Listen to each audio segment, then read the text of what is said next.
1 मार्च के सुबह Ibrahimpatnam police station limit में केरला पटेलगुड़ा में जो लेक विला सोसाइटी है वहाँ पे फायरिंग हुआ था और वहाँ पे एक रियल एस्टेट व्यापारी नवारी श्रीनिवास रेड्डी उनकी डेड बॉडी भी वहाँ पे मिली थी।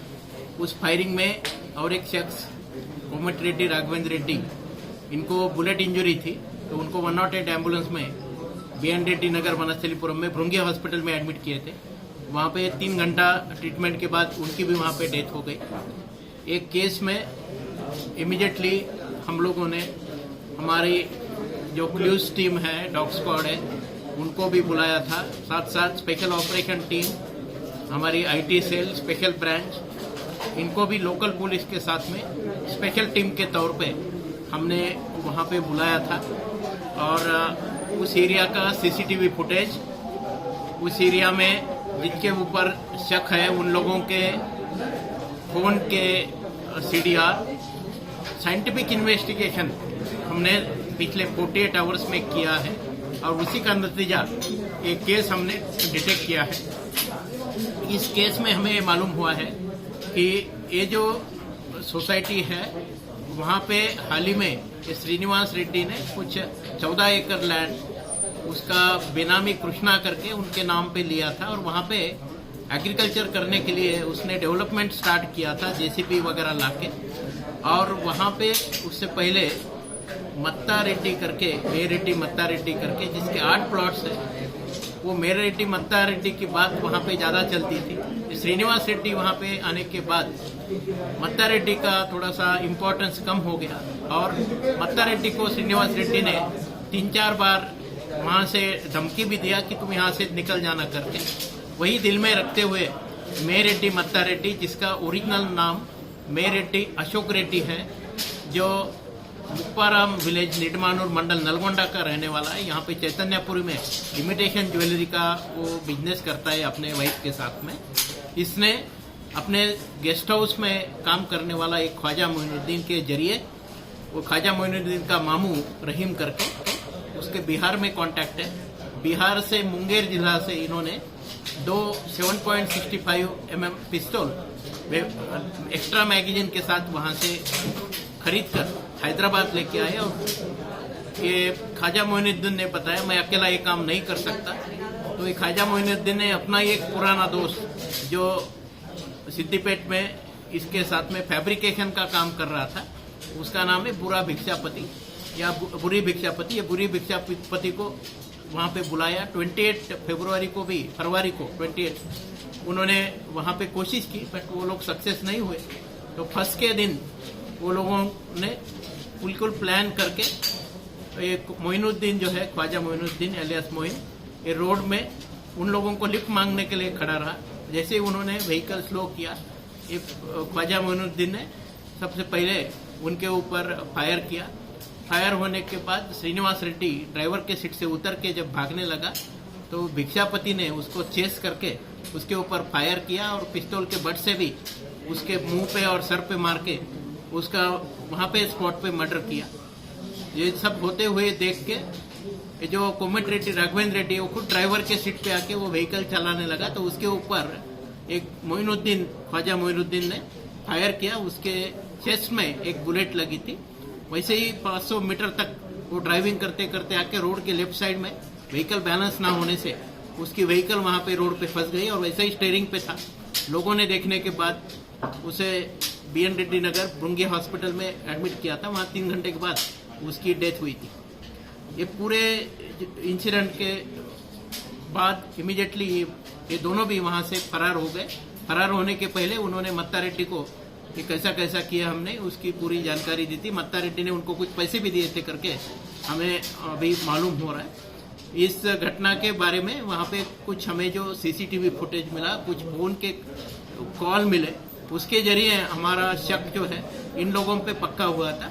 और उन्होंने फिर कबूली जवाब देते हुए वेपन जो है, एक वेपन जो ख्वाजा मोइनुद्दीन ने खुद अपना वहाँ पे गेस्ट हाउस में ही छुपा के रखा था, वो उसके कस्टडी से हमने रिकवर किया है। दूसरा वेपन जो है ये भिक्षापति के कस्टडी से, वहीं पे ही जो लेक है वहाँ लेक के पास में पत्थरों में उसने छुपा के रखा था, वो भी हमने रिकवर किया। ये 2 वेपन अभी हमको मिले, उसके साथ साथ 19 लाइव राउंड, 2 मैगजीन्स, 2 एम्प्टी, एक बुलेट व्हीकल जो ख्वाजा मोइनुद्दीन ने ये क्राइम होने के बाद फरार होने के लिए इस्तेमाल किया, एक हुआ था।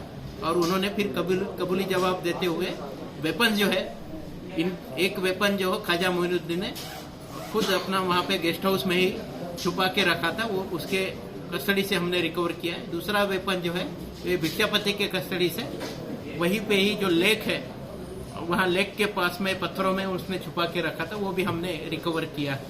ये 2 वेपन अभी हमको मिले, उसके साथ साथ 19 लाइव राउंड, 2 मैगजीन्स, 2 एम्प्टी, एक बुलेट व्हीकल जो ख्वाजा मोइनुद्दीन ने ये क्राइम होने के बाद फरार होने के लिए इस्तेमाल किया, एक अमेज कार जो वेपन लाने के लिए बिहार से इन लोगों ने इस्तेमाल किया, वो कार भी हमने सीज किया है।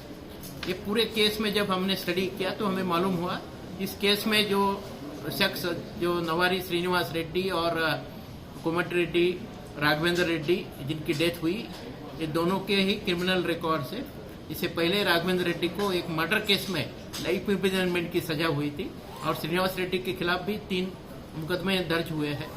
और ये जो एक्यूज है नंबर 1, जो मुख्य सूत्रधार जिसने पूरा कॉन्स्पिरेसी किया, प्लान किया, उसके साथ साथ हमने आज अभी 5 लोगों को और अरेस्ट किया है। महारेड्डी, मेरेड्डी, मत्ता रेड्डी के साथ में ख्वाजा मोइनुद्दीन, बुर्री भिक्षापति, सईद रहीम, समीर अली और राजू खान, ये 5 लोगों को हमने अभी हिरासत में लिया है। चंदन सिबान और सोनू, ये दोनों बिहार के रहने वाले, दोनों फरार में हैं, उनको भी हम जरूर अरेस्ट करेंगे। इस केस में मेरेड्डी, मत्ता रेड्डी का बहुत ही महत्वपूर्ण पात्र इस केस में है। उसी ने ये पूरा प्लानिंग और कॉन्स्पिरेसी की है और एग्जीक्यूट करने में ख्वाजा मोइनुद्दीन और बुरी भिक्षापति, ये दोनों ने जैसे सुपारी किलिंग बोलते हैं उस तरफ से इस केस में एक काम किया है, क्योंकि उन दोनों को 11 स्क्वायर यार्ड का प्लॉट देने का भी इसने मत्ता रेड्डी ने वादा किया था करके वो लोगों से इंफॉर्मेशन अभी हमको मिली है। बाकी जो मुस्लिम इस केस में हमने अरेस्ट किए हैं, सैयद रहीम, समीर अली, राजू खान, ये बिहार से वेपन लाने में इनका योगदान है। उसके लिए मीडिएटर के तौर पे वेपन प्रोक्योरमेंट इलीगल, उसमें उनको अरेस्ट किया। ये अच्छे काम को अंजाम देने वाले हमारे जो टीम्स है, खासकर हमारी स्पेशल ऑपरेशन टीम, हमारे डीसीपी मुरलीधर, हमारे डीसीपी एलबी नगर के संतप्रीत सिंह, हमारे स्पेशल ब्रांच के ओएसडी महेश, आईटी सेल के हमारे इंस्पेक्टर श्रीधर रेड्डी और उनके साथ में पूरी टीम, खासकर हमारे एसओटी एलबी नगर के इंस्पेक्टर अंजय रेड्डी, मलकाजगिरी के सुधाकर और आमलू, स्पेशल ब्रांच हमारे एसबी एलबी नगर जानैया इंस्पेक्टर और सैदलू इंस्पेक्टर भुवनगिरी, आईटी सेल के हमारे श्रीधर रेड्डी के साथ में सब इंस्पेक्टर सुनील और उनके साथी, हमारे डीसीपी एलबी नगर के साथ में एसीपी इब्राहिमपट्टनम, इंस्पेक्टर इब्राहिमपट्टनम, माडगुला और बाकी लोग, तो ये सब लोगों का इसमें योगदान है। मेरे साथ मेरे एडिशनल सीपी सुधीर बाबू, हम सब ने इस केस में डायरेक्ट सुपरविजन किया है और 2-3 दिन से लगातार इन्वेस्टिगेशन करने से ही एक केस जो है वो उलझाने में हम लोग कामयाब हुए हैं। Thank you. మీరు చూస్తున్నారు ఐ డ్రీమ్ న్యూస్ ని. Please subscribe I dreams For more videos, subscribe iDream. Please subscribe for more videos. iDream. iDream. For more videos, Subscribe iDream. Please subscribe. Subscribe I dream channel. Do subscribe. iDream. I dream ఛానల్ని subscribe చేయండి. Do watch iDream.